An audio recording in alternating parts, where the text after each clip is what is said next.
자, 이번 주제는 이제 토어제에 대한 얘기를 좀 해보려고 합니다. 이게 지금 좀 이상하게 좀 바뀌었어요. 그래서 이거에 대한 또 오해가 있거나 아니면 좀, 나 이 동네 뭐 집 사야 되는데, 뭐 팔아야 되는데, 이런 분들한테는 꼭 필요한 내용일 것 같아서 제가 한번 준비를 해봤습니다. 자, 토어제 확대 지정 한 달, 아파트 가격 진정세다, 거래량도 감소했다. 라는 얘기들이 막 나오는데 이게 서울시 자료입니다. 서울시 자료를 보면은 막 올라가고 있었잖아요. 지정 해제하면서 막 뛰었는데 이 뛰었던 강남, 서초, 송파, 용산이 이제 지정을 딱 하는 순간 쭉 내려와 가지고 이제 안정화가 됐다. 그러니까 과거랑 비슷해졌다. 라는 얘기들을 이제 하는 거예요. 그러니까 한마디로 이 효력을 지정한 이후에 가격이 진정되고 있다는 얘기를 이제 서울시 이제 주장하는 거고, 그 주장의 본질은 재지정은 어쩔 수 없는 선택이었다. 라는 어떤 그런 근거를 말하고 싶은 거겠죠. 근데 이거는 약간 통계의 착시 정도로 저는 봅니다. 왜 그러냐면 지금 아파트 거래량을 한번 보면요, 이게 정말 말도 안 되는 수준인데요. 보면 3월 달에 한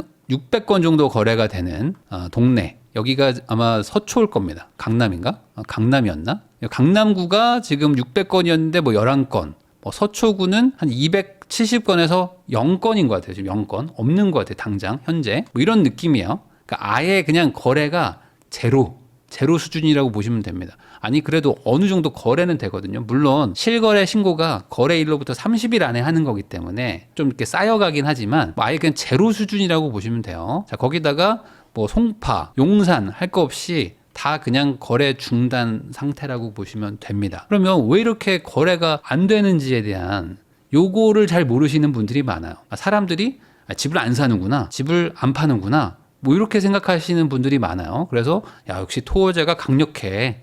이 동네 사람들이 이제 거래를 못 하나 봐. 공포에 빠졌나? 이런 생각하시는데 그런 건 아닙니다. 그런 건 조금 이따 설명드리고, 어쨌든 거래가 안 되기 때문에 가격이 뭐 상승할 여지가 없는 거죠. 거래가 없는데 뭔 상승을 합니까? 토지거래 허가구역으로 되면요, 우선 기본적으로 실거래 신고가 지연이 돼요. 그러니까 30일 안에 실거래 신고를 해야 되는데 지금 거의 한 달 지났는데 이렇게 거래가 안 찍히는 거 봐라. 그러니까 거래가 안 된 거다라고 해석하는 건 잘못된 겁니다. 정확하게는요, 토지거래 허가구역이 지정되면서 그때부터 거래를 한 건들, 그 건들은 막 길면 한 3달, 4달 뒤에도 찍혀요. 왜 그러냐? 말 그대로 허가를 받아야 됩니다. 실거래가 된다는 건 허가를 받아야 되죠. 허가 받는데도 막 한 2주에서 막 한 달씩 걸려요. 그리고 허가 받으려고 뭐 준비도 해야 되고, 내가 이거 사는 게 맞나? 막 가계약금도 막 고민하고 있을 거 아닙니까? 그러니까 이게 생각보다 시간이 오래 걸리는 상황이고요. 거기다가 또 하나는, 뭐 저도 이제 이거는 정확한 소스는 아닌데, 제가 알고 있는 한도니까 이거는 뭐 추정입니다. 추정으로 실거래 신고를 했는데 안 받아주고 있는 물건들도 저는 좀 있는 걸로 알고 있어요. 이게 신고를 하면 당연히 우리는 신고를 의무로 하는 거기 때문에 우린 신고하면 끝입니다. 근데 이거를 소위 말하는, 나는 사직서를 썼는데 사직서를 반려시키는, 그냥 갑자기 대기시켜 놓은 상태일 수도 있는 거죠. 그럼 어떻게 됩니까? 나는 퇴직을 한 것도 안 한 것도 아닌, 약간 이런 상태인 거죠. 신고했는데 약간 조금 눌러놓은 물건들도 전 있는 걸로 알고 있어요. 그러니까 이런 것들이 시간을 조금 끌어가지고 나중에 이제 막 찍히겠죠. 한마디로 거래가 안 되고 있다고 생각하시면 안 되는 거야. 이거는 거래는 되고 있는데 실거래가 신고가 안 찍히고 있는 거죠. 자, 그러다 보니까 이 토허제가 풀렸다가 또 재지정이 된 지역들은 뭐 완전 막 혼란에 빠졌었거든요. 그래가지고 막 갈아타기를 하려고 미리 집을 샀는데 이 집 천천히 팔아야지, 뭐 한 2달 안에 팔아야지 하고 있다가 갑자기 5일 뒤에 그 토어제 재지정이에요 라고 발표를 해버리니까 그 5일 안에 팔려고 막 난리 나서 막 몇 억씩 깎아서 판 사람들도 있고요. 그런 것들이 막 실거래에 찍히기도 하고, 반대로 똑같은 시기에 몇 억 더 주고 산 사람들도 찍힐 예정이고요. 이런 것들이 막 있으니까 기사만 보면은 아마 헷갈리실 겁니다. 아니 뭐 몇 억 올랐다가 또 몇 억 빠졌대 라는 얘기들이 들리거든요. 그럼 이걸 어디서 보면 제일 좋으냐? 토허제가 풀리지 않았던 것들을 보면 가장 확실하겠죠. 그러니까 재건축 추진하는 아파트들은 토허제가 풀리지 않았었거든요. 그냥 그대로 쭉 오고 있었어요. 요 아파트들이 어떻게 됐는지를 보면은 이 동네 분위기를 가장 쉽게 알 수 있는데, 실제로 지금 많이 올랐습니다. 오르긴 올랐어요. 그러니까 오르지 않았다고 말하는 거는 저는 그건 좀 아닌 것 같고, 올랐는데 오른 이후에 거래가 지금 많이 줄은 상태다라고 보는 게 맞지 않을까. 자, 거기다가 이 와중에 이제 그 토허제가 갑자기 막 확대 재지정되면서 이제 어떻게 해야 돼요 저희, 뭐 이런 그 막막해하는 구청 직원들이 있었겠죠. 왜냐면 보통 동 단위로 뭐 단지 단위로 조금조금하게 했었다가 갑자기 전 구를 다 지정을 해버리니까 이 대상 매물이 엄청나게 늘어났단 말이죠. 그러니까 이제 구청에 있는 직원들도 뭐 몇 명 안 되는데 기준도 막 다 달라. 그래서 아예 국토부랑 서울시랑 합쳐가지고 같이 업무 처리 기준을 정하자. 이게 구마다 다 다르니까 똑같이 맞춥시다. 해가지고 이번에 업무 처리 기준을 만들었습니다. 근데 이게 약간 조금 좀 골치 아파요. 약간 좀 달라졌어. 이거 하나씩 설명 좀 해볼게요. 딱 보자마자 저는 어떤 느낌이 들었냐면은 와 이거 뭐야? 왜 이렇게 된 거야? 그러니까 기존의 토어제랑 뭐 약간 조금 뭐 구마다 어긋나 있는 거를 맞추는 수준이 아니라 아예 해석을 다르게 해버렸어요. 재해석을 해버려가지고 이거 왜 이렇게 바뀐 거야? 과거에 집한 사람들 좀 억울하겠다라는 일이 생겨버렸다. 무엇이 달라졌냐? 자, 첫 번째로 2년 실거주 하는 건 똑같아요. 그러니까 취득하고 나서 2년간 실거주 하라는 거는 그대로입니다. 자, 여기 보면은 허가관청이 허가 신청을 받아가지고 검토를 한 2에서 3, 4주 정도 하고 허가를 한 다음에 이제 가계약 상태에서 계약을 이제 확정하는 계약을 하죠. 그리고 잔금하고 또 등기해야 사실 취득이기 때문에 한 3-4달 걸리는 거예요. 그러니까 이게 좀 오래 걸린단 말이지. 뭐 실거래가 찍히는 것도 한두 달 걸린단 말이죠. 그러니까 이런 것들 때문에 약간 걸린다고 제가 말한 거고. 근데 어쨌든 2년 실거주는 그대로인데 뭐가 바뀌었냐? 이거예요. 기존 주택 보유자가 새로 집을 살 때는 어떻게 하냐? 원래는 팔아야 됐거든요. 그러니까 기존 집을 팔았어야 돼. 기존 집 팔고 이동하는 겁니다. 새로 사는 집을 사고 이 기존 집을 팔아라. 아니면 아예 팔고 오시든지요. 이러고 싸웠었는데 그게 아니다. 이제 임대만 줘도 된다는 거예요. 그럼 무슨 소리야? 그럼 내가 집을 사고 기존 집을 전세 줘도 된다는 거야? 된다는 거예요. 이제 6개월 안에만 줘라. 한 4개월 정도 시간이 걸리니까 그 4개월에 한 2달 정도 넉넉하게 해가지고 6개월 안에만 전세를 주고 너는 요 집으로 실거주하러 오면 돼 라는 거예요. 그러니까 이제는 다주택자도 토허제의 집을 살 수 있는 거예요. 이게 완전 달라진 거잖아요. 옛날하고. 옛날에는 다주택자는 집을 못 사게 했어요. 그러니까 무조건 무주택자가 되기로 확약서를 쓰든지 아예 집을 팔고 와라 이랬는데 안 팔아도 된다고 지금 해석을 한 겁니다. 이거 완전 달라진 거죠. 기존 집을 다 팔라고 했었었는데 이제는 안 팔고 한 채 더 늘리고 전월세 주면 그만이다. 물론 새로 산 집에 실거주는 하셔야 돼요. 그러니까 이게 문제다라고 볼 수도 있지만 사실 강남 3구랑 용산이니까 여기는 실거주 수요도 많잖아요. 그러면은 실거주 하러 어차피 갈 건데 기존 집을 팔아야 되니까 이게 못 가는 사람들이 많았는데 요거를 안 팔고 그냥 전월세를 그대로 줘도 된다고? 그러면은 이거 2개 같이 가져가도 되겠네? 라는 일들이 일어나는 거죠. 생각보다 엄청난 차이예요. 실거주하면은 안 팔아도 된다는 거니까 이게 과거랑 현재를 딱 비교해 보면은 큰 차이가 난다. 무주택자 되고 오라? 아니요, 그러실 필요가 없어요라고 해석이 완전 바뀌었습니다. 그럼 이게 왜 문제가 되냐? 뭐 기사에 나오는 사례들인데 뭐 극단적이긴 하지만 이 10채를 가지고 있는 다주택자가 있다고 가정을 해봅시다. 예를 들어 뭐 노원구에 뭐 빌라랑 오피스텔, 뭐 아파트 뭐 이런 것들을 가지고 있었던 뭐 한 10채 정도 가지고 있었던 어떤 분이 있는데 이거 다 정리해가지고 똘똘한 한 채로 합쳐야겠다라고 생각할 수도 있잖아요. 이렇게 합칠 때 이 10채를 다 팔았어야 돼요. 이 양도세는 연도별 합산 누진으로 따지는 거 여러분들 아세요? 1월 1일부터 12월 31일까지 판 모든 그 부동산 차익에 양도세를 때립니다. 한 해에 많이 팔면 팔수록 누진세가 붙어요. 세율이 막 올라간단 말이에요. 그래서 나눠서 팔면은 세금을 아낄 수가 있는데 한 해에 몰아서 팔수록 세율이 막 급등하는 구조입니다. 기존의 토지거래 허가구역에 집을 살려면 무주택을 하라고 하니까 안 팔 수는 없잖아요. 그러니까 막 울며 겨자 먹기로 한 해에 다 팔아버렸어요. 원래 쪼개서 팔면은 세율이 뭐 한 15% 20% 나올 사람들이 막 45%막 50%씩 세금을 내가면서 이걸 판 거예요. 팔고 갔는데 해석이 바뀌었네. 해석이 바뀌었어 이제. 안 팔았어도 됐네? 라고 이제 하는 거야. 물론 이제 돈이 없으면 뭐 일부 팔고 하겠지만 다 팔 필요는 없다는 거죠. 그러니까 이거 완전 억울한 일 생기는 거 아닙니까? 그래서 요것만 봐도 지금 토지거래 허가구역이 아주 강력한 규제다라고 얘기했던 거에 한 50%는 좀 줄어든 느낌입니다. 그러면 이걸 왜 이렇게 했을까라고 추정을 해보면 이게 사실 재산권을 많이 침해하고 규제하는 위헌성이 좀 높은 그런 규제 중에 하나거든요. 그러다 보니까 무조건 팔고 와라. 이거는 조금 과하다라고 해석한 거 아닐까? 뭐 저는 추론을 합니다. 그래서 뭐 임대 주고 왔다가 뭐 나중에 천천히 팔게 하면 재산권 침해는 아니지 않나? 뭐 정도로 해석하는 거 아닐까요? 그래서 실거주하러 들어가면서 기존 집을 전세 주거나 아니면 뭐 6개월 안에 뭐 팔거나 뭐 하시면 된다는 거죠. 자, 과거랑 다르게 명확해진 것도 있습니다. 뭐냐면 입주권하고 분양권도 이제는 골치가 아픈 거예요. 그러니까 빌라를 샀어요.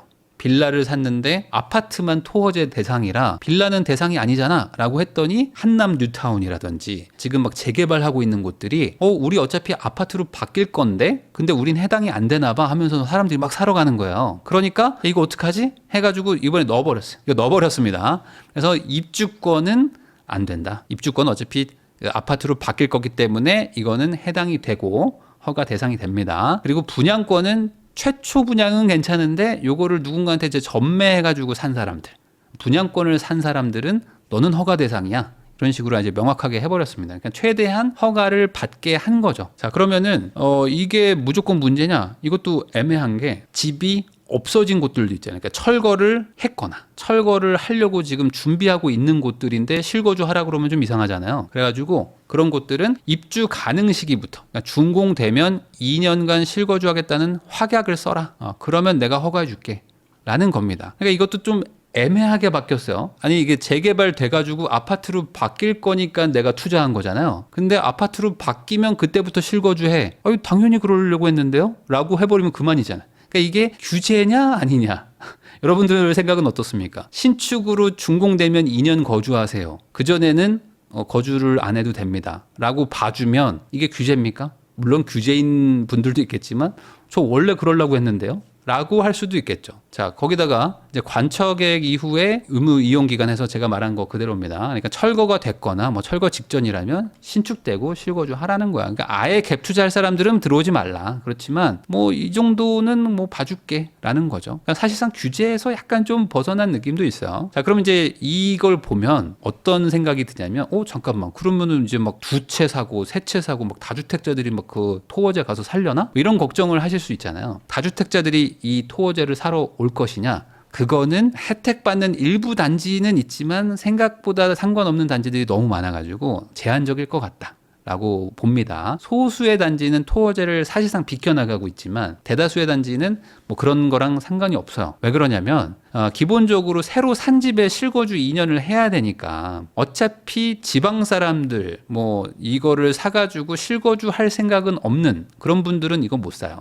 어차피 못 삽니다. 토지거래 허가구역의 가장 핵심이었던 실사용자만 사라라는 그 개념은 여전히 유효합니다. 그러니까 외지 수요, 갭 투자 수요는 막히는데 아까 제가 말했듯이 혜택 보는 단지들이 있어요. 지금 뭐 관처가 이미 났거나 막 철거했거나 이런 곳들은 신축되면 그때 실거주 하세요. 라는 거니까 네, 뭐 어차피 그럴 건데요. 뭐 하고 그냥 사러 오면 되는 거죠. 그러니까 토어제가 아닌 거랑 비슷하고 더 중요한 건 뭐냐? 지금 착공을 했어요. 지금 철거했습니다. 그러면 신축을 해가지고 준공하는데 몇 년 걸리죠? 요즘에 짧으면 3년인데 일반적으로 좀 큰 단지들 지금 이 토어제 구간 안에서 짓는 데들은 다 대단지들이 많단 말이에요. 그러면은 한 4년 걸려요. 어떤 단지는 5년도 봐야 돼. 4년에서 5년 뒤에 준공하면 그때 2년 실거주 하라는 거예요. 그럼 여러분들 생각해 보세요. 이 토지거래 허가구역이 앞으로 4년, 5년 계속 갈까요?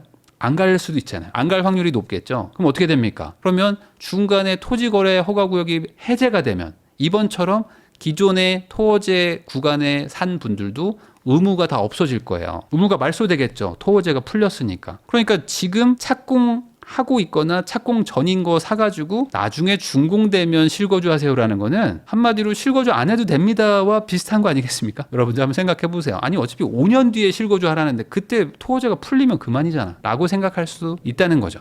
혜택 보는 사람들은 뭐냐? 실거주 할 집을 사고 싶은 분은 기존 집을 안 팔아도 돼요. 그러니까 기존 집을 안 팔고 전세 주면서 실거주할 집을 또 가지고 있을 수 있으니까 어찌 보면 사실상 이제 일시적 2주택자의 혜택이 살아났다. 라고 보면 될 것 같고 그러면은 이 양질의 주택 2개를 내가 들고 있어. 근데 일시적 2주택자야. 그러면은 이게 1주택자 비과세도 뭐 일부 받을 수 있거든요. 거기다가 2개가 같이 올라갈 수도 있고 그러면 오히려 이렇게 일부러 하려고 하는 사람들도 지금 나타날 것 같아요. 자, 문제는 그럴 정도로 돈 많은 사람이 많은가겠죠. 그러니까 이게 워낙 비싼 동네들이다 보니까 막 2채를 운영해야겠다 하는 사람이 많을까요? 여긴 대출이 좀 잘 안 나오는 지역이거든요. 기본적으로 토어제라는 건 이제 투기과열지구고 이런 데는 다주택자들한테 대출 규제가 좀 있는 곳입니다. 그러니까 대출도 잘 안 나오는데 막 두 채를 운영하겠다 하는 게 쉽진 않겠죠. 거기다가 뭐 세 채, 네 채를 살려고 하는 사람이 있을 수도 있다 얘기하지만 현실에서 다주택자가 없어진 지 그리고 다주택자들이 주택을 늘리지 않은 지가 꽤 오래됐습니다. 왜 그러냐면 지금 다주택자 취득세, 종부세 중과는 문재인 정부 이후에 바뀐 게 하나도 없어요. 그래서 지금 2주택을 이 규제 지역에서 살 때는 취득세가 8%라고 하지만 여기 8.8%막 이렇게 10% 또 더 붙거든요. 3주택자는 뭐 13.4%까지 내고요. 법인으로 사는 사람들은 뭐 그냥 한 채만 사도 13%씩 막 세금 내고 있습니다. 13%에 가까운 취득세를 내가면서까지 이걸 사는 사람이 많겠냐? 아니요. 그래도 오를 것 같아서 샀는데요. 그래? 넌 3주택이면은 종부세를 내가 엄청나게 중과하겠다. 라는 세금이 지금 여전히 살아 있습니다. 뭐 이거는 당연히 뭐 이런 데 넘어갈 거 아닙니까? 강남에 사는데 뭐 이 정도는 당연히 넘어가겠죠? 그럼 세율이 2배가 돼요. 2주택자보다 2배로 늘어나기 때문에 현실적으로 이렇게 할 사람들은 그러니까 한마디로 다주택자들이 이 판에 들어오기에는 여전히 다주택자 규제, 중과세율이 워낙 높아서 토호제랑 상관없이 못 삽니다. 자, 꼭 사야 되는데 기존 한 채는 못 파는 사람 정도가 혜택을 좀 받는 거죠. 뭐 세입자가 있어가지고 뭐 못 파는 사람이나 뭐 이런 분들은 있겠죠. 뭐 그런 분들 소수가 이제 여기에 혜택을 좀 받을 것 같고 3주택 하겠다는 사람은 뭐 현실적으로 없을 것 같고 2주택도 쉽지 않다. 취득세 생각하면 쉬운 얘기가 아닙니다. 취득세 중과가 만약에 바뀌거나 뭐 종부세 저 중과가 좀 바뀌면 토호제는 상당히 무력화될 것 같아요. 이렇게 보면은 거기다 중간에 해제가 되는 거를 또 노리고 들어가는 사람도 있지 않을까 싶고요. 근데 이걸 다 떠나서 지금 규제가 또 복잡해졌죠. 그러니까 이게 또 다시 시즌2가 시작되는 것 같은데 이 규제라는 게 잘못되면요. 이걸 풀고 다른 식으로 해야 되거든요. 좀 최대한 규제를 좀 단순하게 만들어서 뭐 80대 할머니나 뭐 20살 청년이나 뭐 사회 초년생이나 아니면 다주택자나 모두가 이 제도에 대해서 이해할 수 있게 만들어야 되는데 여러분들 제가 지금 설명한 거 들어보시면 어때요? 이해가 잘 되세요? 이해가 잘 안 될 수도 있어요. 그러니까 이게 되게 복잡하게 지금 가는 거예요. 그러니까 첫 단추가 잘못 깨졌으면 어떻게 하면 됩니까? 이걸 풀면 되잖아요. 풀고 다르게 규제하면 되잖아. 근데 이거를 풀었더니 집값 올라간다고 난리가 나니까 다시 묶어버렸어요. 근데 또 시장의 규제를 좀 어느 정도 완화도 해야 될 것 같고 이 복잡한 나의 마음. 그러니까 어떻게 됩니까? 꼬기 시작하는 거야 이게. 또 꼬는 겁니다 이제. 자 거기다가 더 안 좋은 건 뭐야? 토어제 풀면 이제 폭등한다는 거를 학습 효과가 생겼죠. 언론에서 난리친다는 거 다 알았죠. 지금 정치인들이 뭐 공격받는다는 거 다 여러분들 알게 됐잖아요. 그러면 다음 그 어떤 정치인이 이걸 풀겠습니까? 못 풀죠. 왜? 내 임기 내에 그냥 조용하게 넘기고 다음 사람한테 넘기면 그만이잖아. 그러니까 안 풀려고 할 거예요. 어떻게든. 그러면 이제 집값이 큰 폭으로 하락하거나 뭐 나라가 뭐 위기 상황으로 오거나 뭐 그러면은 뭐 쓱 풀어볼까?